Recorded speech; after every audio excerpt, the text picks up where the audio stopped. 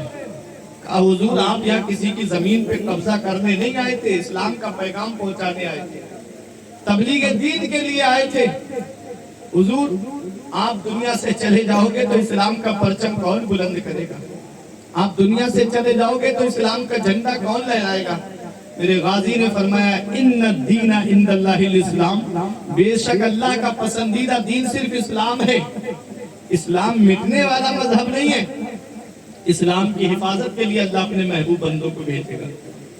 تاریخ بتاتی ہے میرے غازی دولہ جب اس دنیا ظاہری سے تشریف لے گئے، ایک مجلس مست و طرب رکھ کر کے یہ پیغام دیا گیا کہ ہم نے ہندوستان سے اسلام کا جھنڈا اکھاڑ دیا، ہم نے ہندوستان سے اسلام کا پرچم اکھاڑ کے پھینک دیا، کوئی نہیں ہے ہندوستان میں اسلام کا جھنڈا لہرانے والا۔ ان کو کیا پتا کہ فانوس بن کے جس کی حفاظت ہوا کرے، فانوس بن کے جس کی حفاظت ہوا کرے، وہ شمع کیا بجھے جسے روشن خدا کرے۔ نور حق اسلام ہے، اس کو بجھا سکتا ہے کون؟ جس کا حامی ہو خدا اس کو مٹا سکتا ہے کون؟ حضور سید سالار مسعود غازی کی شہادت کے بعد میں وہ آ رہا ہے ہندوستان میں اسلام کا جھنڈا لے کر، وہ رہا ہے ہندوستان میں اسلام کا پیغام لے کر، مدینے والے مصطفیٰ کی بارگاہ میں پہنچا، اجازت ملی ہند جاؤ اور وہاں جا کر کے اسلام کا پرچم بلند کرو، اور ہیڈ کوارٹر اجمیر کو بنانا، راجستھان کو بنانا، جہاں تقریباً 150 راجہ رہتے تھے، چھوٹی بڑی ریاستوں کے الگ الگ راجہ، آیا بھی تو اس سرزمین پر آیا جہاں سب سے زیادہ راجہ رہتے تھے، راجستھان کو اپنا ہیڈ کوارٹر بنایا اور اجمیر کی دھرتی پہ آیا، اسلام کا پرچم لے کر کے آ رہا ہے۔ راستے میں شہاب الدین محمد گوری کی فوج سے ملاقات ہوئی جو ہار کر کے گیا تھا ہندوستان کے لشکریوں سے، تب کہا کہ بابا کہاں جا رہے ہو؟ چہرے سے مسلمان لگ رہے ہو۔ فرمایا الحمدللہ میں مسلمان ہوں۔ بولا بابا کہاں؟ فرمایا ہند جا رہا ہوں۔ بولا بابا ہندوستان نہ جاؤ، وہاں کوئی اپنا نہیں ہے، وہاں کوئی نبی کو پکارنے والا نہیں ہے، وہاں کوئی اسلام کا پرچم بلند کرنے والا نہیں ہے، بابا تم ہندوستان جا کر کیا کرو گے؟ میں اتنی بڑی فوج لے کر گیا، میں ہار کر آ رہا ہوں، میں اتنا بڑا لشکر لے کر گیا، میں ہار کر آ رہا ہوں، بابا تمہارے پاس تو کوئی فوج بھی نہیں ہے، تم ہندوستان جا کر کیا کرو گے؟ اے میرے پیارے مسلمانوں، اے بندگی کی سرزمین پر رہنے والوں، صوفی صاحب قبلہ کی موجودگی میں ایک جملہ دے رہا ہوں، دل کی تختی پہ لکھ لو۔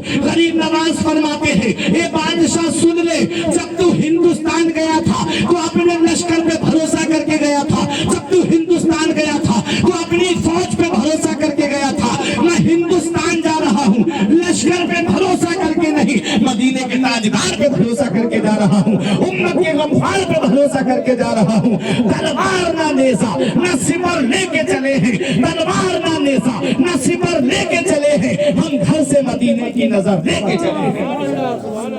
آئے ہندوستان کی سرزمین پر میرے غریب نواز، اور ایسے آئے، کسی نے کہا بابا کھانے کو کھانا نہیں، پینے کو پانی نہیں، لڑنے کو تلوار نہیں، چڑھنے کو سواری نہیں، کون سی طاقت پہ تمہیں ناز ہے، کون سی طاقت پہ تمہیں بھروسہ ہے؟ تو شاعر یوں جواب دیتا ہے، نہ طاعت پر نہ تقوی پر نہ زہد و اتقا پر ہے، نہ طاعت پر نہ تقوی پر نہ زہد و اتقا پر ہے، ہمارا ناز جو کچھ ہے محمد مصطفیٰ پر ہے۔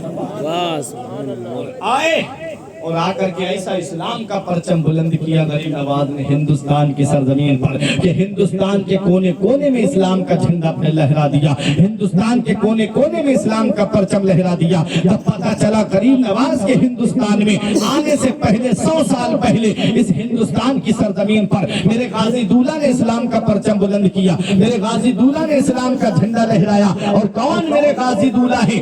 آپ سوچتے ہو شہادت کے بعد میں ان کا کام ختم ہو گیا؟ نہیں، بلکہ شہادت کے بعد میں اور فیض عام ہو گیا، اور ایسا فیض عام ہوا ہے، تاریخ بتاتی ہے جنہوں نے شہید کیا آج وہاں آستانے پہ جا کر کے دیکھو، وہ سب سے زیادہ فیض حاصل کر رہے ہیں، وہ قوم زیادہ فیض یافتہ ہو رہی ہے۔ میں نے تاریخ پڑھی، اس دربار میں شفا پانے والوں کی، کوڑیوں کو وہاں پر شفا ملتی ہے، مادرزاد اندھوں کو وہاں شفا ملتی ہے، اور وہ لوگ جو پانچ عورتیں ہوتی ہیں ان کو غازی